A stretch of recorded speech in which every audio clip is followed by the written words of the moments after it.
Good morning. My name is Masha, and today I will tell you about Dodo Business School.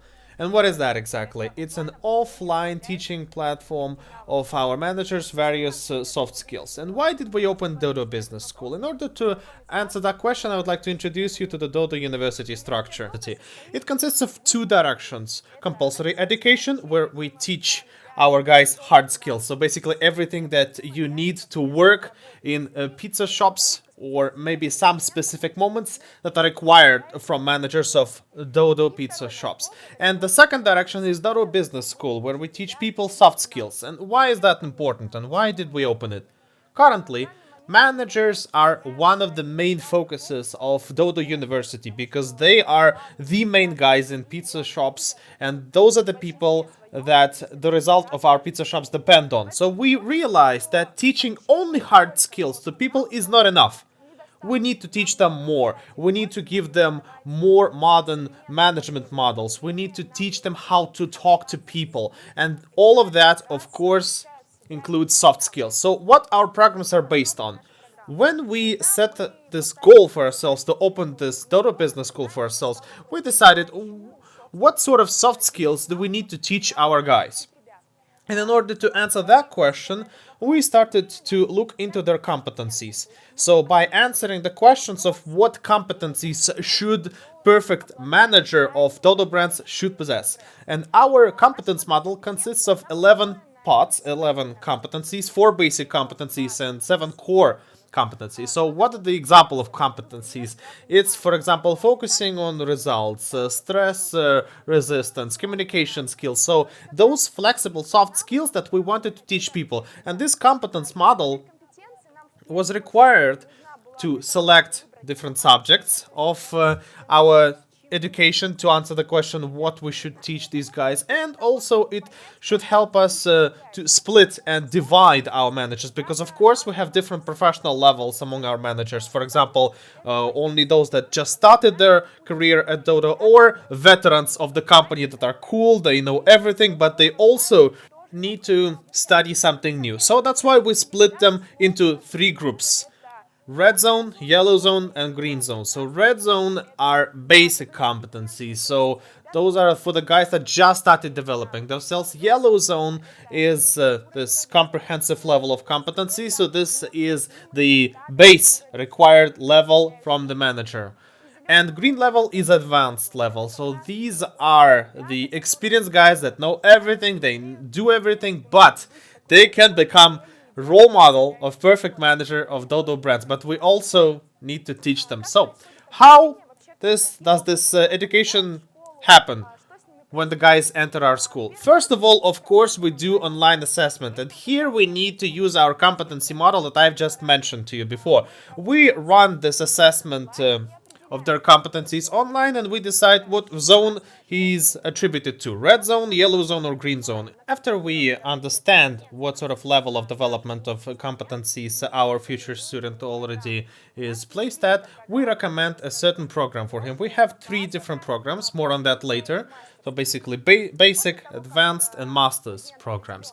After the student has been put into a group, we run 9 offline training days. They are full-scale training days, 8 hours each. Each section consists of 3 training days, and in between these training blocks, we give our guys homework so that we would have and we would see some integration of knowledge into practice. And the main task of our school is not just teach these guys cool and relevant skills, but rather to explain how to use those skills in their work and practice in pizza shops. After that, we have exam. Exam is also practice focused. It's not just, multiple choice questions or quiz. We ask guys to tell us how they've already managed to use these skills in practice, what sort of results they got, what sort of conclusions they've drawn, and how are they going to use in Dodo Business School skills in the future. After we have this exam, we make individual development plan for each member of our Dodo Business School. This is a step-by-step plan of integrating all of the knowledge all of the materials and changing their behavioral strategy so that this person could, for example, from point A to point B, get there as quick as possible, as easy as possible, and with our support, with the help of curators. And after this, the cycle actually happens right at the start again. We make another online assessment to see whether his metrics improved, whether his competency is developed, and could we recommend this person the next level of our studies, or maybe we need to provide him with some supplement materials, or we see that he's having some struggles or difficulties and we can help him. So our cycle loops in the online assessment of competency. So the question arises, why offline learning? Why couldn't you have done this online 100%? So when we talk about teaching people soft skills, for example, effective communication, unfortunately we cannot run effective studies online 100%.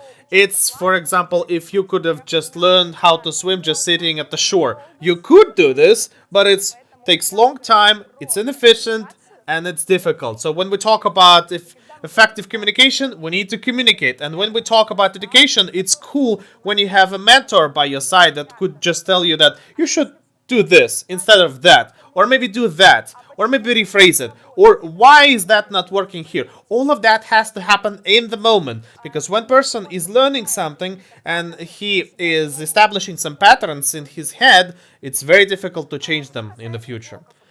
What about the training blocks? So what do we train our people? We have three training blocks: management, team, and leadership. Each block consists of 3 training days. I'll tell you more in detail about every block and why they specifically. What about management? Well, of course, we could not teach the people who are managers, the basic principles and foundations of management. So here, of course, we include management cycle, that pertains to planning, motivation, control, and organizing. Here we also emphasize metrics analysis, because pizza shop manager works with numbers, but unfortunately we've noticed a tendency that more often than not these numbers don't mean anything for this person. He's just, for example, looking at the product ranking and he doesn't understand why is it this number, how he can influence that and affect it. And our task here is to show this person that the system of metrics is deeper than just a number. In order to develop situation in your pizza shop, you cannot just do one simple superficial action. You need to see the big picture. Next, team. We have cool guys in our pizza shops. They're all different, they're various. There are some people who are easier to talk to and harder to talk to, just like in real life. And our task is to show these people what sort of archetypes you can meet, how to talk to them, why you should do this differently, how to motivate people, because everybody is motivated differently, how to communicate with people effectively to understand each other, to be on the same page. So everything that pertains to conflict resolution, working with the team, and it's really, life school that I think everybody needs, even if you're not a manager. And of course, leadership. Also interesting block. So here, if I'm going to ask you what is leadership, probably all of you would tell me something, but the answer to this question usually goes like, well, it's a skill of managing people, or it's a skill of leading people behind you. But next question, a follow-up question that I ask, okay, how do you learn to do this? What is leading people behind you? What should I do specifically to make people follow me? Not a lot of people can answer these questions, and those are the answers we're looking for in this training block. We took a deep dive at leadership. We look at leadership pyramid, because leadership has different levels of development. We also look at, for example, why one person is a leader and the other guy who's a manager is not a leader of a team, because people don't want to follow him. This is the training block where we answer these questions.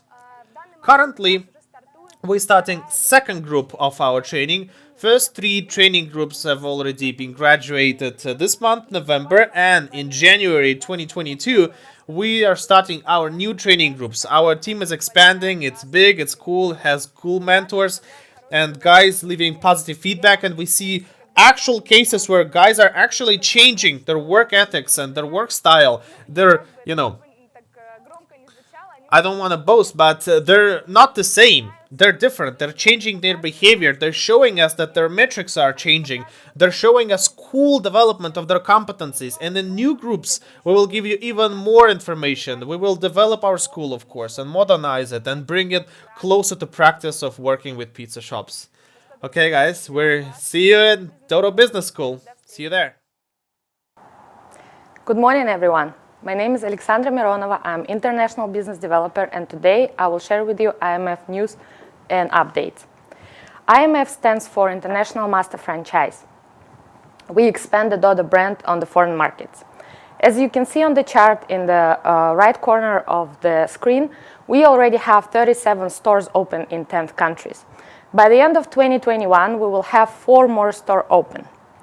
Nigeria will launch its 6th store in the Lagos city by the end of this week.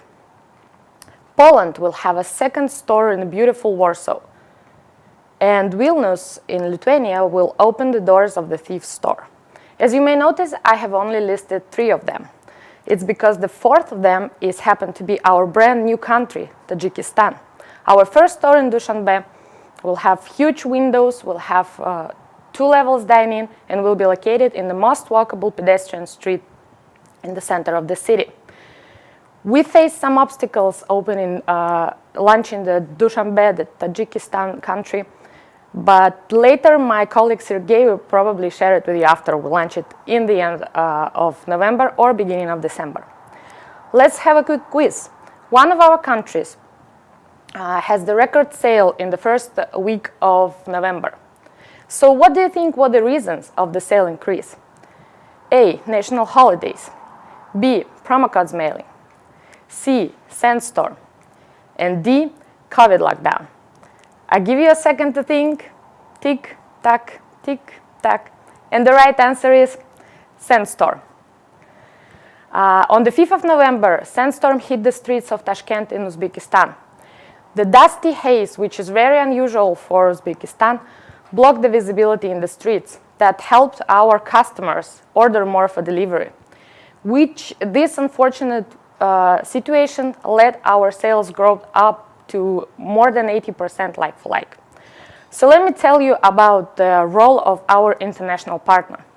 Our partner is also a master franchise in their country, same as you may know, Dodo Pizza in Russia, Belarus, and Kazakhstan. Everybody in Russia at least once heard about Dodo Pizza.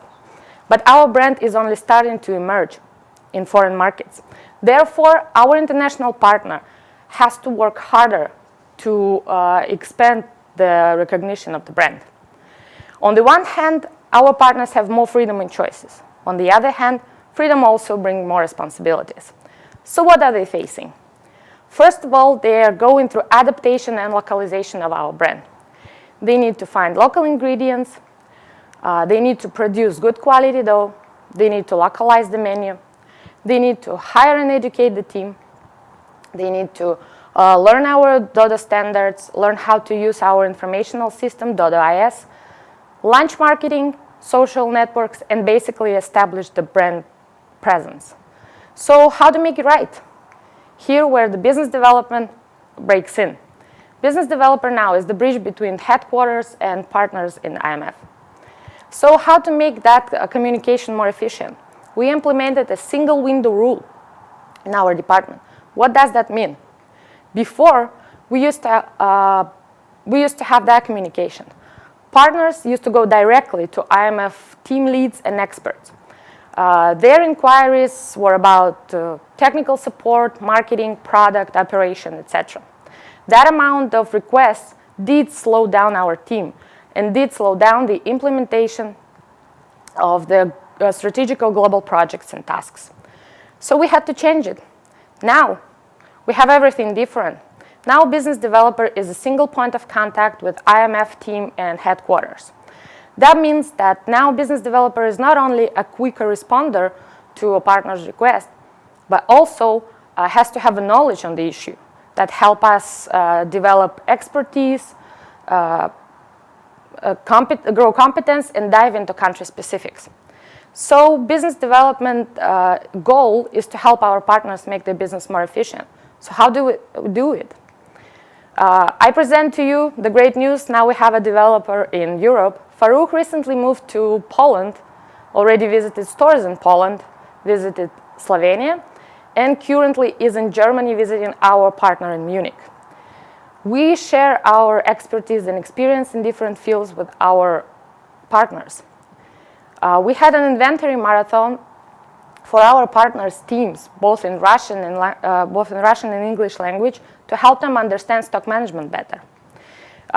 We united marketing teams from Lithuania, Estonia, Germany, and Slovakia with our marketing expert, Mikhail Chernyshev, who is Chief of Marketing in Dodo, United Kingdom. We are doing research on our production model. We are visiting different Moscow stores in different timing to check and analyze their daily routine processes in the kitchen and to understand how we can improve them. Our plans is to visit our international stores and compare the results of our observations, and also check our future to be changes in action. Our role is also the distribution of the products that we already have. For example, dine-in application, loyalty program, couriers app. Here you can see the chart of which countries already have some features on. We face different challenges in different countries. That is why it's not as easy to launch the features as in Russia. For example, the share of cash payment orders in Uzbekistan is really high. That's why we need a cash payment option in dine-in application, and that's what we're working on, and that's why we will gonna implement it in the first quarter of the next year. Our goal is to have every working feature in every country. So are we doing it right? We ask ourselves because we had some doubts of whether we are going the right way. We had a survey among our partners in the partners team and asked them how satisfied they were with the communication and the work of their business developer. We received 12 responses with the average score of 4.83, which is not bad for the first survey. We asked them what was done well, and the answer was communication, speed, thoughtfulness, competence, goodwill, empathy. We also asked them what is missing. And one of the answers was the lack of personal presence, which is now already changing. On that positive note, I would like to finish my presentation. I wish you all a great day. Thank you for watching. I wish you high sales, and may the force be with you.